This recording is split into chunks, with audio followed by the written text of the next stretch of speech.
पुण्यात्माओं, आध्यात्मिक ज्ञानहीनता के कारण हम अपने मानव शरीर को, इस मानव जीवन को संसारिक कार्यों में ही नष्ट कर जाते हैं, जबकि इस मानव शरीर का एक विशेष कार्य परमात्मा ने बताया आकर के कि मनुष्य जीवन केवल परमात्मा की भक्ति के लिए प्राप्त हुआ है। यदि आप जी परमात्मा की भक्ति करते रहोगे तो आपके सांसारिक कार्य भी उस गॉड पावर से, परमात्मा की शक्ति से आसानी से होते रहेंगे और आप अपनी सारा जीवन में नहीं कर सकते, परमात्मा चंद ही वर्षों में कर देता है। चाहे पृथ्वी का राजा हो, कितना धनी व्यक्ति हो, जब वो अपने प्रयत्न से थक लेता है और जहाँ भी कोशिश करता है उसको उल्टा ही पड़ता है, तब वो भी परमात्मा से ही अर्ज करता है। तो इसलिए परमात्मा कहते हैं यदि आप जी पहले ही मेरे से संबंधित हो जाओगे, मेरी पावर का कनेक्शन आपको मिल जाएगा, तो आपको फिर सदा वो सुख मिलता ही रहेगा जो परमात्मा देता है। जब हम दुखी होते हैं परमात्मा की खोज करते हैं। आत्मा को ये पूरा ज्ञान है कि जो सुख भगवान दे सकता है वो इंसान नहीं दे सकता। चाहे राष्ट्रपति से भी आप मेल कर लो, उसकी भी असमर्थता होती है, लेकिन परमात्मा की डिक्शनरी में, परमात्मा के शब्दकोश में असंभव शब्द नहीं है। इसलिए उस परमेश्वर ने आके स्वयं ही यथार्थ ज्ञान बताया है, क्योंकि जब तक भगवान आकर स्वयं ज्ञान नहीं देते तब तक इस काल भगवान के द्वारा भ्रमित संत, साधु, फकीर, ब्राह्मण, मुल्ला काजी, ये जो भी जिस धर्म का प्रवक्ता है, वो काल प्रेरणा से और अज्ञानता के कारण वो इस काल भगवान की ही महिमा बताता है, जो ना सुख दे सकता है, केवल दुख ही दे सकता है। यदि कोई व्यक्ति आम की महिमा बताकर और बबूल का बीज दे देता है कीकर का, वो गुण तो गा रहा है आम के कि शीतल छाया होती है, कांटे रहित होता है, मीठे फल लगते हैं। आम के गुणों में तो ऐसा ही लिखा है, लेकिन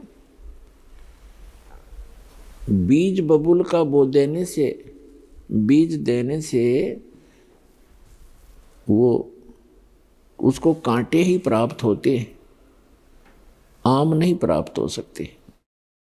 ठीक इसी प्रकार जितने भी परमात्मा से अपरिचित ऋषि, महर्षि, ब्राह्मण, गुरु, मुल्ला, काजी, पीर हुए हैं, वो चले तो थे आम की खोज में, लेकिन काल प्रेरणा से प्रेरित ये अन्य ऋषि महर्षि मिल जाने से उन्होंने बबूल बोली, किक्कर बीज ली आम के धोखे में।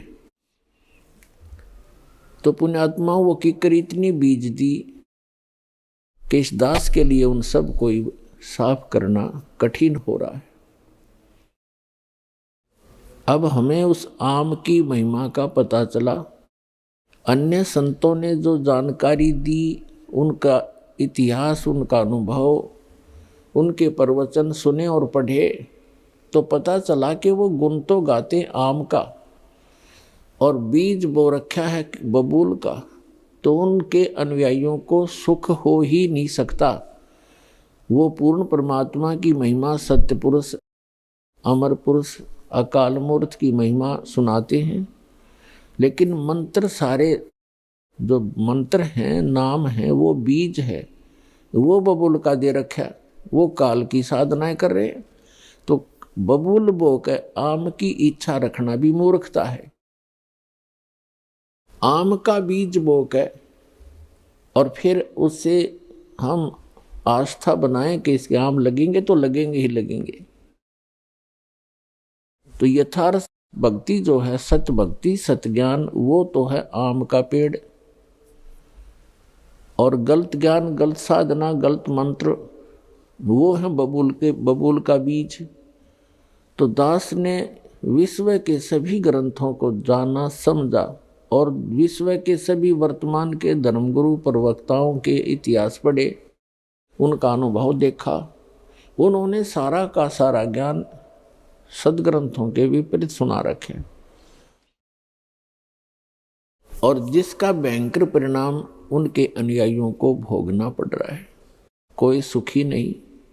परमात्मा के लिए निकले थे, जहां से चले थे वहीं खड़े हैं। उल्टे दुख और शुरू हो गए उनको। तो पुण्यात्माओं, जब आपको यथार्थ ज्ञान होगा तब आपको पता चलेगा कि सचमुच अभी तक तो हम अपना व्यर्थ जीवन कर रहे थे। तो परमात्मा आकर हमें ज्ञान सुनाते हैं कि इस मनुष्य जीवन का जो मूल उद्देश्य है परमात्मा प्राप्ति, अच्छे काम करना और अपना निर्वाह के लिए भी प्रयत्नशील रहना। और निर्वाह भी भगवान ही दया बख्शेगा तब होगा। वैसे तो जब तक आपको पूर्ण परमात्मा नहीं मिलते, आपको केवल आपका संस्कार ही मिल रहा होता है। संस्कार बनता है पूर्व जन्म के शुभ और अशुभों से। जिनके अशुभ अधिक हैं उनको दुख घने हैं, जिनके शुभ ज्यादा हैं इस किस्मत में तो उनको सुख मिल रहा है। और जिनके संस्कार में, जिनके प्रारब्ध के अंदर, किस्मत के अंदर सुख है, वो चाहे कोई साधना कर रहे हैं या ना कर रहे हैं और कितने पाप कर रहे हैं, तो वो सुखी ही नजर आते हैं हमारे को, क्योंकि उनके पूर्व जन्म की वो बैटरी चार्ज है जो उसने पहले जन्म जन्मांतर में कर रखी है। अर्थात शुभ कर्म संचित कर रखे हैं, संग्रह कर रखे, और वो उसके काम कर रहे हैं। अब चाहे वो भक्ति करे या ना करे, उसको वो तो मिलेगा ही मिलेगा। और जिस दिन वो पुण्य समाप्त हो जाएंगे, उसकी वह बैटरी डिस्चार्ज हो जाएगी, क्योंकि आगे चार्जर ठीक नहीं। भविष्य की जो भक्ति है वो शास्त्र अनुकूल नहीं है, जिस कारण से फिर वो उस व्यक्ति पर आपदाएं आवेंगी, आपत्ति पर आपत्ति पड़ेंगी, फिर बहुत देर हो चुकी होगी। और जिनके भाग्य में दुख हैं, अधिक हैं, तो वो कितनी कोई सी साधना कर रहा है तो उसको दुख ही प्राप्त हो रहे हैं। और उन दुखों के निवारण के लिए वो परमात्मा की खोज में निकलता है। वो जहां भी जाता, ये काल के एजेंट बैठे हैं, वो बेचारा हार थक के और अपना जो हानि है उसको प्राप्त ही कर लेता है और रो रो के अपना समय व्यतीत करता है। तो पुण्यात्माओं, पूरे विश्व में एक ही भगवान है, सबका मालिक वही है, पापों का नाशक वही है, सुखदायी परमात्मा वही है, मोक्षदायक वही है। उसकी भक्ति हमारे तक पहुंची नहीं, और जब वो भक्ति उसकी मिलेगी तो दुख नहीं रहेंगे, वो सुख का सागर है। तो वो भक्ति इस दास के पास है, परमात्मा ने मेहर करी है इस दास के ऊपर।